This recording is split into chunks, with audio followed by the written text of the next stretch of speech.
सो Jain candidates, मतलब video important होने वाला है, डेफिनेटली वीडियो पे बने रहिएगा। आप सभी का कोई डाउट आ रहा हो कमेंट सेक्शन में आज कर लीजिएगा।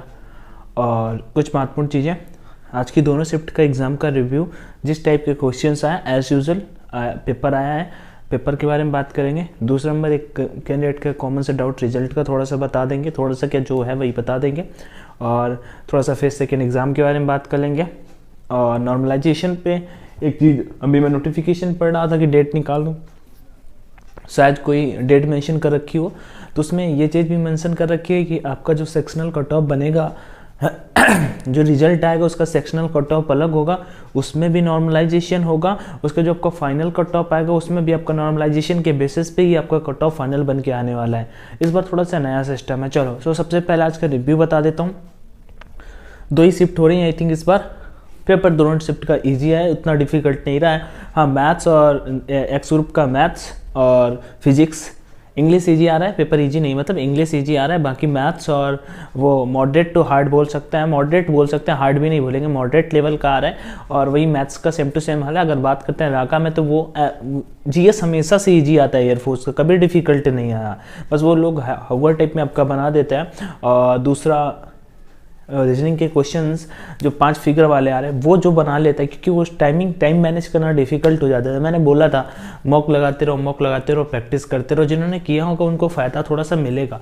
अगर आपने नहीं किया कोई बात नहीं, अभी आपको कुछ भी नहीं करना, आपको बस अपने दिमाग पे मतलब पॉजिटिव रहना, कोई दिक्कत नहीं है, ठीक है। ये तो हुआ जिनका एग्ज़ाम है, उनके लिए आप अच्छे से पेपर दे के रहो, डोंट वरी। अब जो एग्ज़ाम दे के आए उनका अब सबको रिजल्ट जानने के वो एक चुल टाइप में मची रहती है, जल्दी रहती है कि भैया आप पेपर आए हैं तो नेक्स्ट स्टेज क्या होगा, नेक्स्ट चीज़ें क्या होंगी। तो मैं सिंपल टाइप में भाई बताऊँ, देखो ऐसा है क्या कि आपका फर्स्ट तो आपका जो रिजल्ट है, ठीक है, वो लगभग एयरफोर्स के ऑफिशियल वेबसाइट, अभी नोटिफिकेशन ही मैंने ओपन करके रखा था, तो उसमें लिखा था विदिन 30 डेज आपका रिजल्ट आ जाएगा। लेकिन फॉर योर काइंड इन्फॉर्मेशन, आपका जनवरी खत्म होने वाला है, ठीक है, क्लोज पे है। मान लो पेपर खत्म होते होते आपका 24 से खत्म हो जाएगा, 5-6 दिन। जबकि आपका फाइनल मेरिट लिस्ट जो आ जाएगा वो 31 मई को आ जाएगा, ठीक है। पीएसएल लगभग 1.5 महीने लगते हैं पीएसएल कंप्लीट होने के लिए। तो मेरे पॉइंट ऑफ व्यू से, और कहीं ना कहीं इंडियन एयरफोर्स का अपकमिंग रिक्रूटमेंट भी आया होगा, न्यूज़ का एक आर्टिकल आपको टेलीग्राम पे शेयर किया था, लगभग मार्च में न्यू नोटिफिकेशन का भी आना है, तो उससे पहले ही आपका रिजल्ट आ जाएगा। आई मीन कि आपका मिड फैब तक आपका रिजल्ट आ जाएगा। विदिन 30 डेज दे रखा है, लेकिन इस पर इतना टाइम नहीं लगेगा, ज़्यादा से ज़्यादा 15 से 20 दिन में आपका रिजल्ट आ जाएगा। और उसके 15 से 20 दिन में ही आपका फेस सेकंड एग्जाम स्टार्ट हो जाएगा, ठीक है। क्योंकि मैं कहता हूँ अगर मान लो फरवरी पे दे देते आपका रिजल्ट, उसके बाद कम से कम 15 दिन का आपका समय देंगे ना, तो फरवरी खत्म, अब मार्च में आपका उस प्रोसेस में देखो 2 महीने का आपके पास केवल इंडियन एयरफोर्स के पास टाइम है। वो 2 महीने में पता है क्या क्या करेंगे, फेस सेकंड एग्जाम कराएंगे। फेस सेकंड एग्जाम इतना ईजी नहीं होता कि एक ही दिन में सबको करा लो, एक सेंटर में 200 से 250 ही लड़के जाते हैं। इस बार तो थोड़ा जल्दी हो गया, नहीं तो भाई महीनों फेस सेकंड एग्जाम चलते थे, ठीक है ना।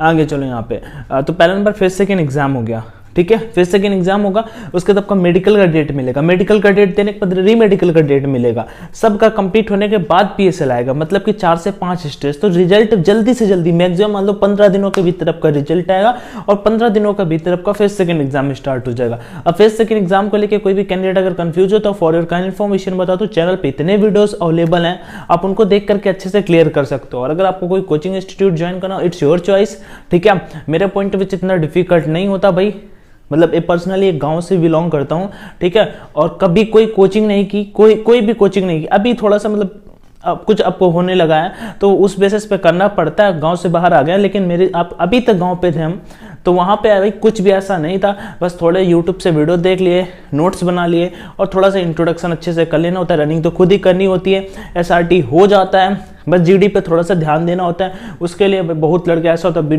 मतलब एक डर बना देते हैं, माहौल टाइप में, देखना माहौल आपका बनाया जाएगा। तो इन सब चीज़ों से बचिए, बाकी आपके लिए जो आपको बेहतर लगे वो आप सभी कर सकते हो, ठीक है। ठीक है, तो फिर सेकंड एग्जाम की अगर टेंशन ना लेना हो तो मत लीजिएगा, चैनल पर ऑलरेडी बहुत वीडियोस अवेलेबल है। इस बार भी आपको एक लगभग जितना टाइम मिलेगा डेली 1-2 टॉपिक अपन करा सकते होंगे, तो वो अपन करा देंगे, आप सभी के लिए महत्वपूर्ण हो जाएंगे। ओके,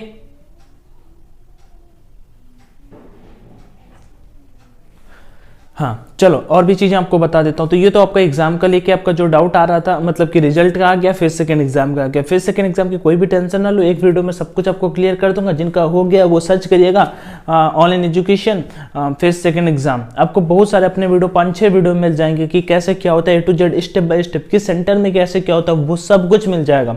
अब भैया एक आ जाता है कि कट ऑफ का कितना एक अंदाजा लगा सकते हैं। तो कट ऑफ का अंदाजा की अगर बात करते हैं, देखो पेपर पिछली बार ईजी आया था, तब एक्स ग्रुप का 28 नंबर कट ऑफ किया था। और मुझे अभी भी याद है मैं एक्स ग्रुप का 35 नंबर कट ऑफ बोलता था, वाई ग्रुप का भी 35 नंबर बोलता था। इस बार मैं 35 तो नहीं बोलूंगा, एक्स ग्रुप का लगभग 30 से 32 नंबर जिनका बन रहा है स्कोर, 30 से मतलब जिनका एग्जाम है वो भी मतलब कहीं ना कहीं अगर 35 प्लस हो आप तो भाई पक्का आपका पेपर निकलेगा। 35 प्लस हो पेपर आपका पक्का निकलेगा। और मुझे तो लगता है 35 प्लस में और कम भी होंगे ना, तो हाँ तो मैं उनकी बात करूं जिनके एक्स ग्रुप में 35 से प्लस हैं, वो तो बिल्कुल पक्का ही समझे कि आपका पेपर निकलेगा, आपको फर्स्ट सेकंड पे लग जाना चाहिए। ठीक है, वहीं पर अगर वाई ग्रुप की बात करते हैं, अगर आपका 32 प्लस आ रहा है, 32 35 से प्लस आ रहा है, 30 प्लस अगर आपका आ रहा है, दोनों पे अगर मैं बोलूंगा। और कट ऑफ की बात करूं ना भाई, अगर रियल जेन्युइन बोलूं ना तो 30 नंबर इस बार ठीक है। 30 प्लस आप अगर जा रहे हो, मैं 35 प्लस एक वैसे बोलता हूं कि बिल्कुल सेफ होगा मेरी तरफ से, लेकिन अगर आप कहीं 30 से भी ज्यादा हो ना तो आपको डेफिनेटली पेपर निकल जाएगा, देखिए इस बार। ठीक है, और रहा तो इस बार नॉर्मलाइजेशन का भी थोड़ा सा खेल टाइप का होने वाला है, क्योंकि अभी मैंने देखा इंडिविजुअल भी आपका नॉर्मलाइजेशन बढ़ेगा, मे भी हो सकता है कि पर सब्जेक्ट पे बढ़ा दें, लेकिन ऐसा बहुत मुश्किल है, रेयर है कि सब्जेक्ट पे बढ़ाएं, क्योंकि फिर तो जीके अलग बोलेंगे, जीके का अलग बढ़ाओ।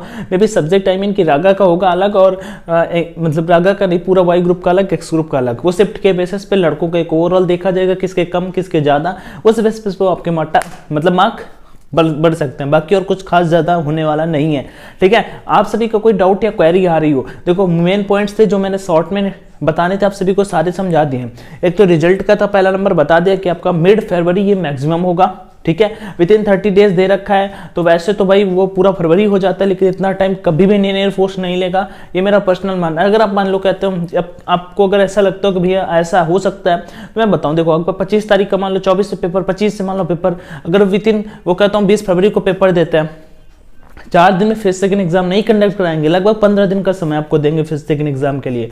तो भाई फरवरी के लिए अगर मैं कहता हूँ, अब वो 24-25 फरवरी को रिजल्ट दे रहे हैं, ठीक है, और उसके बाद आपका मार्च में मान लो फर्स्ट सेकंड एग्जाम स्टार्ट करते हैं मिड मार्च में, उसके बाद उनको फर्स्ट सेकंड एग्जाम में लगभग 10 दिन का समय लगेगा मिनिमम, मैं कहता हूँ, क्योंकि 25 से 30 लड़के शॉर्ट लिस्ट होते हैं। ठीक है, इस बार तो गर्ल्स भी हैं, तो सबका अलग अलग होगा, एक ही बैच में थोड़ी होगा कि लड़कियां एक साथ में इधर दौड़ रही, लड़के इधर दौड़ रहे, अलग अलग होगा भाई, सबका अलग अलग प्रोसेस होने वाला है। तो भाई थोड़ा सा टाइम लगेगा ना इस चीज में। अब मार्च में कहता हूँ, मिड मार्च में आपका फर्स्ट सेकंड स्टार्ट होता है, उसके बाद आपको फिर उसी दिन मेडिकल का डेट मिलेगा।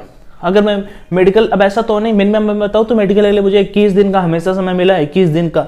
21 दिन में एयरफोर्स नेवी में क्या प्रोसेस होता है कि आप 21 दिन के भीतर कभी भी जा सकते हो, ऐसे इंडियन आर्मी में भी होता है, लेकिन इंडियन एयरफोर्स का रूल क्या होता है, एनडीए की तरह होता है, मतलब कि एनडीए तो नहीं पता है उतना ज्यादा, लेकिन एयरफोर्स का क्या रूल होता है, वो अपना डेट बताता है कि इस डेट को आपको रिपोर्ट करना है। सेंटर में जिस दिन आपका मेडिकल एग्जाम होता है उसी दिन अगर आप उनसे चाहो तो अब इंसिस्ट कर लो कि सर मेरा एग्जाम है, प्लीज सर आप ऐसे कर दो, तो वो हो सकता है उस दिन पॉसिबल, नहीं तो वो जो डेट देते हैं उसी डेट को आपको वहां पे रिपोर्ट करना होता है। फिर आपका मेडिकल डेट मिलेगा, मैं कहता हूँ मिड मार्च के बाद, तो अप्रैल आ जाएगा।